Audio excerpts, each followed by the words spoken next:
네, 안녕하세요. 청피식입니다. 오늘 말씀드릴 주제는 커피숍 알바비를 15,000원을 줘야 되는 이유라고 한번 지어봤습니다. 민감한 사안일 수도 있기 때문에 욕하시는 분들도 계시겠지만 저는 초보 창업자를 위한 채널을 하기 때문에 제 개인적인 의견을 드리도록 하겠습니다. 우리 회사 앞에 커피숍들이 한 10개가 있다고 치자고요. 요즘 어느 회사든지 어지간하면 그 앞에 커피숍들 10개 정도는 다 있잖아요. 대한민국 커피 공화국인데 그곳에서 파는 커피들이 요즘은 사실 어지간하면 다 맛있죠. 그러면 이 직장인들이 어디를 가장 많이 갈까요? 이유들은 다 여러 가지가 있을 겁니다. 커피숍을 창업을 하는 사람 입장에서 운영의 장점이 뭐냐 이런 얘기를 한다면 사람 뽑기가 좀 편하다는 거예요. 여러 개의 알바 모집 공고가 있다고 치자고요. 구독자분들한테 김치찌개집에서 일을 하실래요? 커피숍에서 일할래요? 이러면 대부분의 사람들은 커피숍을 선택을 합니다. 그래서 커피숍 알바들의 시급이 어떻게 보면 가장 싸요. 그럼에도 불구하고 커피숍에서 일을 하는 것을 가장 선호를 하죠. 사람을 잘 뽑을 수 있는 장점이 있음에도 불구하고 시대가 변하고 물가가 오르고 최저시급도 오르고 커피숍이 살아남기 위해서 로봇 카페가 막 생기고요. 키오스크를 이용한 무인 주문 시스템, 거기다가 아예 사람 없이 나오는 무인 카페도 생기고, 요즘은 커피 내리는 기계도 바리스타가 안 하고 그냥 전자동 기계로 빼주거든요. 그런 모습들을 보게 되면 저는 사실 좀 답답한 겁니다. 커피를 마시겠다는 수요는 엄청나게 많은데 너도 나도 단가 경쟁, 옆집이 1,500원에 팔아? 그럼 난 1,000원에 팔아야지.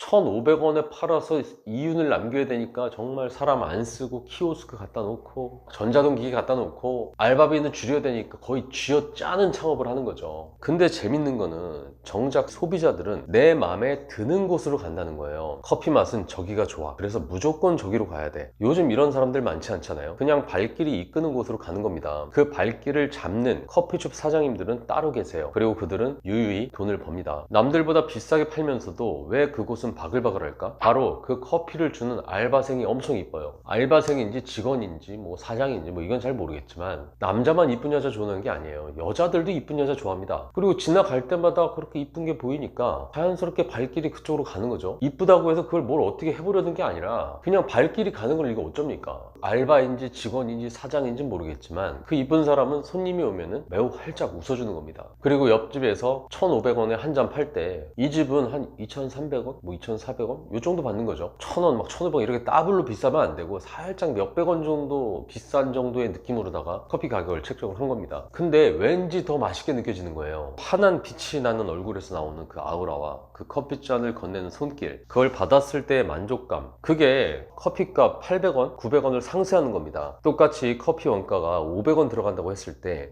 1,500원짜리 파는 사람이 점심시간에 30잔 팔면은 45,000원이지만 2,300원짜리 파는 사람이 점심시간에 30잔 팔면은 69,000원이에요. 무려 24,000원 차이죠. 30잔에 3만원 남을 때 똑같이 30잔 팔았을 때 54,000원이 남습니다. 그러면 30잔이 아니라 20잔만 팔아도 46,000원이에요. 그리고 30잔 파는 노동력에 비해서 3분의 2에 불과하죠. 그래서 매우 밝게 웃으면서 일할 수 있습니다. 800원 비싼 것 때문에 기어코 1,500원짜리로 가야 되는 손님들도 있지만 이 허술한 남자 성별 직장인들은 800원 때문에 1,500원짜리 집 앞에서 줄 서지 않아요. 그래서 커피숍 알바 시급은 15,000원을 줘야 되는 겁니다. 서비스의 차별화가 크지 않는 업종은 결국 사람에 따라서 결정되는 경우가 많아요. 호프집, 여기 맥주집이나 저기 맥주집 똑같이 카스 테라피 하는 거잖아요. 엄청 이쁘고 잘생긴 사람이 서빙을 하면 그쪽으로 가는 거죠. PC방? 여기 PC나 저기 PC나 똑같잖아요. 거기 게임이 다르던가요? PC방마다? 그러면 카운터에 심쿵 할 수 있는 알바가 앉아있으면 그리로 가는 겁니다. 커피숍도 마찬가지예요. 예전에는 무슨 로스팅의 차이가 있고 맛의 차이가 틀리다 이런 식으로 서비스의 차별화를 했지만 우리가 점심 먹고 그냥 의무적으로 한잔하는 커피를 마시는데 무슨 맛을 그렇게 논합니까? 상향 평준화 다 되었는데 끼니 때우듯이 그냥 커피 한잔 하는 거죠. 심지어 알바 시급을